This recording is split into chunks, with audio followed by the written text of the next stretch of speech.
Hey guys, Eric Bancroft here from Grace Church in Miami, Florida on behalf of the Clarity crew. Hey, I'm coming at you tonight with some reflections on these days of coronavirus in light of all of the decisions being made, a variety of ways people are making decisions, and really want to talk tonight about the issue of our conscience.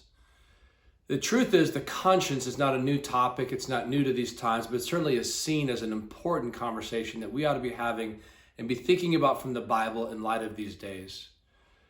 You know, we're at a time and a place where we are being asked by our governing officials to make decisions. Depending on where you live in this country or even in this world, those governing officials are sometimes using the language like we recommend. Others are using the language like we require. When there is a recommendation, there's a freedom of decision. And even within that requirement, there's still a understanding of some freedom. So for example, the gatherings of groups. But inevitably, people have a different kind of reaction based on what they're learning, how they're thinking. What is the best way to respond right now to all of this? Some people run the gamut from thinking that this is overwhelmingly fearful and overwhelmingly scary, and these are the last days, and they live in kind of a low-grade to high-grade panic. But other people are thinking dismissively and comically, like this is just overblown, as if this is somebody's big joke, and they are therefore dismissive of anybody who in any way takes these days seriously. Inevitably, we come to the reality that we have to make decisions. What is the best way forward for myself and for others? How should we interact? Should I have people over to my house, even if it's just one or two people? Should I have no people over to my house? What if I'm a young person and I'm not worried about contracting coronavirus because I think maybe my age, based on the statistics I've learned, or based on my physical condition and whether or not I feel healthy or not, I don't worry about this. This is just like a large flu that will just blow over. But what if I'm a senior or I'm a high-risk individual with diabetes or respiratory problems, and I'm concerned greatly for this? Not only whether or not I would initially contract it, but what if somebody else would contract it and bring it to me as a carrier? And all of this, friends, we have decisions to make. Decisions that the scriptures actually help us to think through.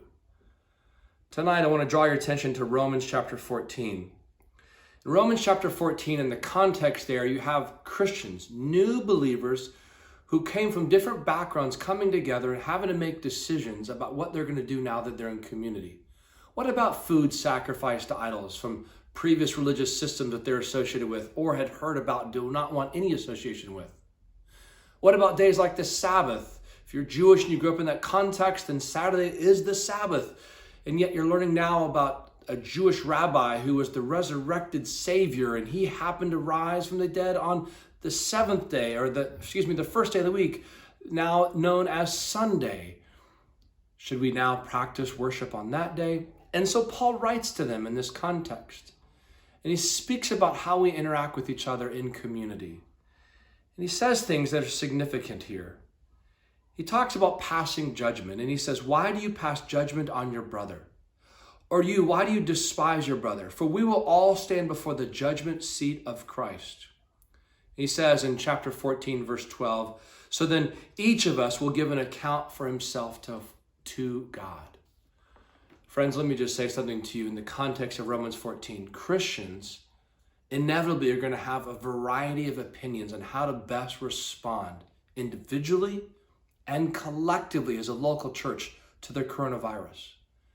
And in that differing opinion, there's going to be not just difference, there's going to be the temptation for disunity, for division. Friends, I caution you there. Let the freedom of the conscience have its way. Let God's word have people's heart captive where we can respectfully, maybe disagree, but lovingly appreciate what's motivating those decisions. A concern for safety, a concern for others' safety, a desire to want to think carefully about responsibility in society as a citizen. Which makes me think not only how we interact in Christian community, but also how we interact in our larger community. Jesus tells us in Matthew chapter 7, verse 12, that we should love our neighbor as ourselves, that we should do unto others as we'd have them do unto us. So the question is not really what's your decision, but the question is what is other people's decision? And as I better understand that decision, how that informs my decision as an expression of preferring others more important than myself. So friends, let me just caution you, whether it's household to household, differing opinions on kids playing together during this time or not, or whether it's church to church and different groups of Christians deciding whether or not they're going to gather and how much they're going to gather and what they're going to do in those gatherings or not, or whether it's just you trying to find ways to connect with your neighbors who live next door in your apartment, your townhome, your house. Understand that there is an operating principle of respecting the conscience as it's informed by the Word of God to love each other, to care for each other.